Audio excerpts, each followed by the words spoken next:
Welcome back, dear viewers, and you are still watching the Breakfast Show. And in this segment of the program, we will talk about energy and the global economy. And we are joined by Dr. Mohamed Raouf, expert in energy and environmental economics. Good morning. Good morning to you and to our viewers.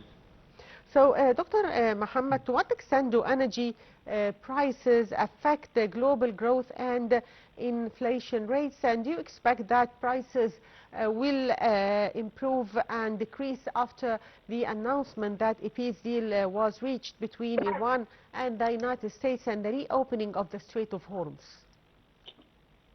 Well, energy sector and energy affects, it's a fundamental heartbeat of the global economy. Yes.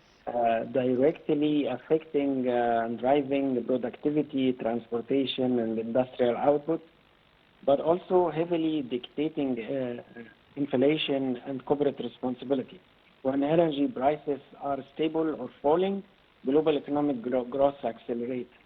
On the other hand, if there is a problem like conflicts, geopolitical tensions, supply disruption, and high costs trigger widespread inflation and many controls on international trade.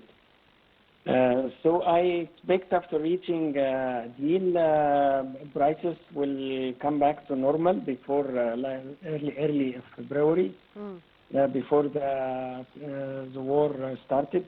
But it will come gradually, because we cannot between one day or 1 week have a normal situation. Still a lot of ships were outstanding.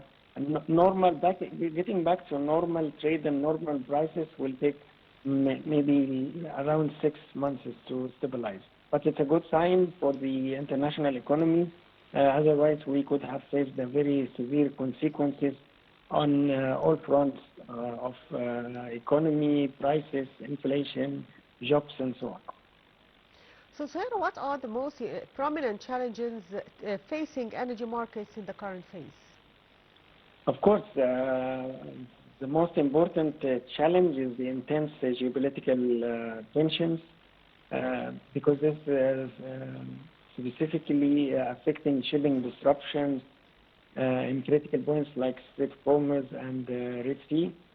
The supply chain is affected, higher prices.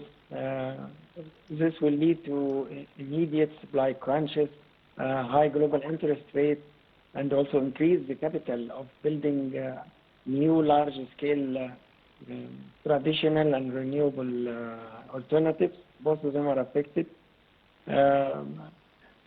Also, fragmentation in the global trade policies as a result of geopolitical tensions affecting the international trade, affected also by climate change backed in the Paris Agreement. This will force nations to prioritize and also prioritize energy needs, localize energy security, over long-term decarbonization and zero-emission goals. So I think climate change, international trade, and geopolitical tensions are the main drivers and challenges for the energy market currently. So, sir, also yesterday, President Abdel Sisi held an important meeting with the Minister of Electricity and the Prime Minister, and he gave directives regarding the implementation timeline of electricity projects, and he also talks about the importance of strengthening the national electricity grid. So how do you see the importance of the meeting and the electricity projects now in Egypt and the implementation phase of these projects? It's a very important meeting. We see that energy is the driver of the whole economy, as you mentioned, but Egypt can play an important role in stabilizing energy and electricity resources in Egypt, but also can play an important role regionally and globally. So we have the Suez Canal, for instance, which can be work as a green bunkering hub by developing the local green hydrogen and ammonia and infrastructure. Egypt can catalyze emerging market of decarbonized shipping So Egypt can play an important role as a global trade choke point in this regard. But many renewable energy projects, wind, solar, on different parts of Egypt, and Egypt is planning for electricity interconnection with neighboring countries in north, south, east, and west. This will allow Egypt to play an important role and become a regional electricity hub.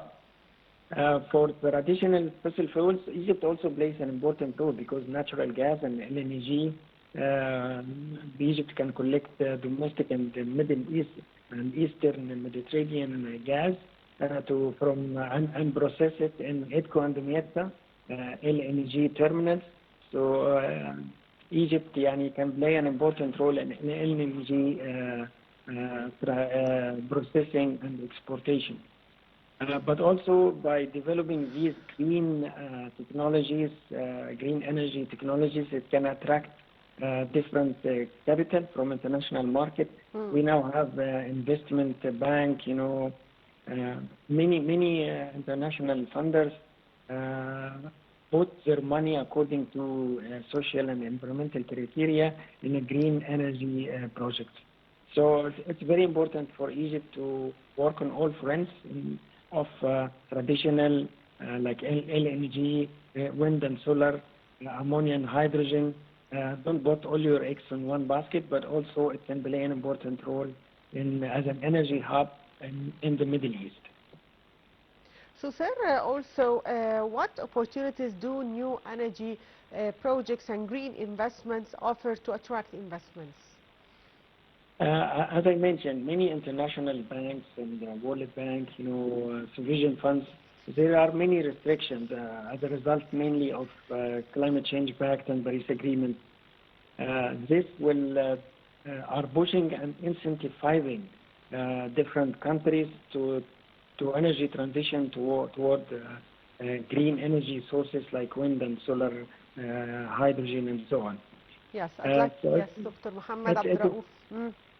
So it's very important to invest in these because these attract non-traditional funds and bonds to these type of projects, and it's a part of environmental and social responsibility for these banks and funders. Yes. I'd like to thank you, Dr. Mohamed Abdel, expert in energy and environmental economics. Thank you for being with us. And by that, we come to the end of today's edition of The Breakfast Show. Thank you for watching. But first, before wrapping up this edition, Egypt's Pharaohs step onto the World Cup stage for their first match against Belgium in Seattle, bringing months of preparation, full fitness, and the pride of 110 million Egyptians onto the pitch. One team, one focus, and the journey begins. Now we wish all the best of luck for our national team today, and we have more in the coming report. The moment arrives on Monday as Egypt plays its first match at the World Cup against Belgium. Kickoff brings months of preparations to the pitch for the Pharaohs. The team trains in full strength with focus on tactics, fitness, and team spirit. Coach and players say the goal is clear: start strong, play with discipline, and represent Egypt with pride. Preparation peaks now because the squad spends the last days on recovery, video analysis, and set pieces. Training sessions focus on closing space, quick transitions, and supporting the attack. Medical staff confirmed the team enters the match with high morale and no major injuries. The message inside camp is simple: one game, one focus. Their challenge is big as Belgium comes with world-class experience and speed. But Egypt brings its own weapons: organized defense, counter-attack speed, and the mental strength of a team that knows what this jersey means. Fans across Egypt follow from Cairo to Aswan, and the stadium carries that energy. Mohamed Salah leads the line as captain and Egypt's biggest star. He enters the match at peak fitness after weeks of focused training. Salah's speed, vision, and finishing give Egypt a constant threat on the wing, and his presence forces Belgium's defense to drop deeper. More than goals, Salah brings belief. Teammates play with more confidence when he has the ball, and millions of Egyptians feel the team can compete with anyone when he is on the pitch.